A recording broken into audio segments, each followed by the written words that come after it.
आज हम इस वीडियो में जानेंगे नवरात्रि में माता को प्रसन्न कैसे करें। जाने सच्चे मन से पूजा, व्रत, मंत्र जाप और भक्ति से माता दुर्गा की कृपा पाने के सरल और प्रभावी उपाय। नवरात्रि में माता को प्रसन्न करने के 9 उपाय। नवरात्र मां आदिशक्ति को प्रसन्न करने का सबसे अच्छा अवसर है और हम नहीं चाहते कि आप किसी भी तरह से इस अवसर को अपने हाथ से जाने दें। इसलिए इस वीडियो में हम आपको बताने वाले हैं कैसे सिर्फ 9 सरल उपायों के द्वारा आप माता रानी को प्रसन्न करके अपना जीवन सुखमय बना सकते हैं। ये वीडियो अंत तक जरूर देखिएगा और पाएं मां अम्बे का आशीर्वाद। इस शारदीय नवरात्र में आप मां दुर्गा की संपूर्ण कृपा के भागी बने, इसी आशा के साथ स्पिरिचुअल आर्टिकल आपके समक्ष यह वीडियो लेकर आया है। आज हम आपको बताने जा रहे हैं ऐसे 9 कार्य जिनके द्वारा आप शारदीय नवरात्र के पावन अवसर पर मां भगवती को प्रसन्न कर सकते हैं। तो चलिए मां का नाम लेकर शुरू करते हैं। बोल अम्बे मात की जय। आप सभी भक्तगण इस बात से भली भांति परिचित हैं कि एक मां को प्रसन्न करने के लिए उनकी निस्वार्थ भाव से की गई सेवा ही काफी है। और मां दुर्गा तो समस्त सृष्टि की माता है। वे जननी हैं, शक्ति हैं और निराकार रूप से हम सभी में विद्यमान हैं। इसलिए मां दुर्गा को प्रसन्न करने के लिए जो 9 प्रयत्न आपको करने हैं, उनमें आपकी पूर्ण श्रद्धा और आस्था निहित होनी चाहिए। आइए जानें नवरात्रि में माता को प्रसन्न कैसे करें। 1. दैनिक व्रत। नवरात्र में माता की साधना का सबसे अच्छा उपाय 9 दिनों तक किया गया दैनिक व्रत है। यह व्रत आपको 9 दिनों तक मां दुर्गा का अनायास ही स्मरण करवाएगा।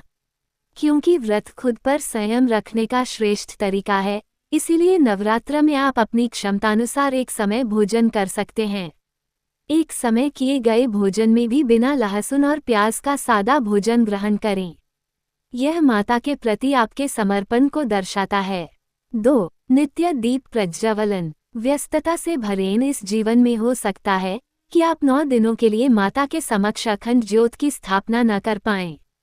तब भी सुबह साफ अपने तन मन को स्वच्छ करके मां के सामने एक घी का दीपक जरूर जलाएं और अपनी हर त्रुटि के लिए मां से क्षमा मांगे।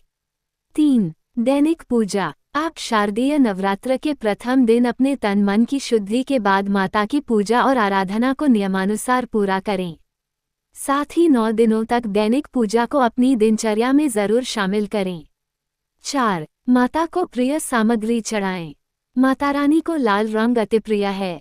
एक ओर जहां लाल रंग प्रेम का प्रतीक है, वहीं दूसरी ओर लाल रंग शक्ति और क्रोध का भी द्योतक है। मां आदिशक्ति में भी यही सब भाव समाहित है। इसलिए नवरात्र के दौरान माता को लाल पुष्प, लाल चुनरी, लाल श्रृंगार समर्पित करें। यदि आप अपने घर में धन समृद्धि लाने के रास्तों को खोलना चाहते हैं, तो मां दुर्गा को कौड़ी और कमल का फूल अर्पित करें। ये देवी को प्रसन्न करने का अचूक उपाय है। 5. दुर्गा सप्तशती का पाठ। दुर्गा सप्तशती में चमत्कारिक शक्तियां हैं जो आपको माता के सबसे करीब रखती हैं। इसका पाठ आपके तन मन को पवित्र और एकाग्र करता है और इससे मां दुर्गा का अनन्य आशीष आपको प्राप्त होता है। नवरात्र के 9 दिनों में आप अपनी सहूलियत के हिसाब से कम एक बार दुर्गा सप्तशती का पाठ एक ही स्थान पर बैठकर एक बार में ही अवश्य पूर्ण करें।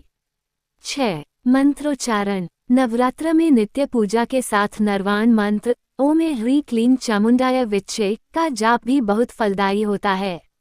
प्रातःकाल नित्य कर्म से निवृत्त होकर स्नानादि के बाद पूजा करें और आंखें बंद करके ये जाप शुरू करें। वेदों के अनुसार इस मंत्र के हर एक अक्षर में मां दुर्गा के 9 स्वरूपों का वास है। इसलिए इस नरवाण मंत्र का 108 बार उच्चारण करने से आप माता से पुनर्तः जुड़कर माता की प्रसन्नता प्राप्त कर सकते हैं। 7. कन्या पूजन। शारदीय नवरात्र में कन्या पूजन अवश्य करें। मान्यताओं के अनुसार 9 कन्याएं 9 देवियों के समान होती हैं और इन्हें भोग लगाना साक्षात माता को भोग लगाने जैसा है। इसलिए कन्या या कंजक पूजन करके क्षमता के अनुसार इन्हें भेंट देकर विदा करें। 8. सात्विक आचार। अगर आप पूजा पाठ न कर पा रहे हों तो माता के लिए अपने आचरण में बदलाव लाएं और उस बदलाव को माता जी को समर्पण करें। इन 9 दिनों में अपने मन के सभी तामसिक भावों को छोड़कर सिर्फ शुद्ध विचारों को अपने मन में जगह दें। किसी का दिल न दुखाएं। काम क्रोध लोभ जैसे भावों को मन में न आने दें। झूठ ना बोलें और मांस मदिरा का सेवन भी इन 9 दिनों में बिल्कुल ना करें। अनजाने में यदि आपसे ये भूल हो जाती है तो उस व्यक्ति से और माता से अपनी भूल की क्षमा मांगे। 9. दान है महत्वपूर्ण। इन 9 दिनों में गाय, कुत्ता, पक्षी, भिक्षुक आदि जीवों को भोजन जरूर कराएं, क्योंकि हर दीन में, हर बच्चे में और हर जीव में माता का वास है। इसलिए किसी भी जरूरतमंद को दान जरूर दें। कपड़े, कंबल और भोजन का दान करने से माता प्रसन्न होती हैं और आपको संतोष और वृद्धि का आशीर्वाद देती हैं। शारदीय नवरात्र के शुभ अवसर पर हम सभी अपने व्यस्ततम जीवन में से कुछ समय निकालकर पूर्ण रूप से माता को समर्पित होना चाहते हैं। फिर भी अगर हर उपाय आपके लिए संभव न हो तो आप अपनी क्षमता से इनमें से कुछ उपाय पूरी श्रद्धा से करके भी माता को प्रसन्न कर सकते हैं, क्योंकि माता के दरबार में सबसे ज्यादा मोल आपकी सेवा भाव, श्रद्धा और आस्था का है। ये कुछ ऐसे प्रयत्न हैं जिनसे माँ दुर्गा आपसे जरूर प्रसन्न होंगी और इस नवरात्र में आपको आरोग्य और ऐश्वर्य फलस्वरूप प्राप्त होगा। ऐसी ही और जानकारियों के लिए जुड़े रहे स्पिरिचुअल आर्टिकल से। जय माता दी।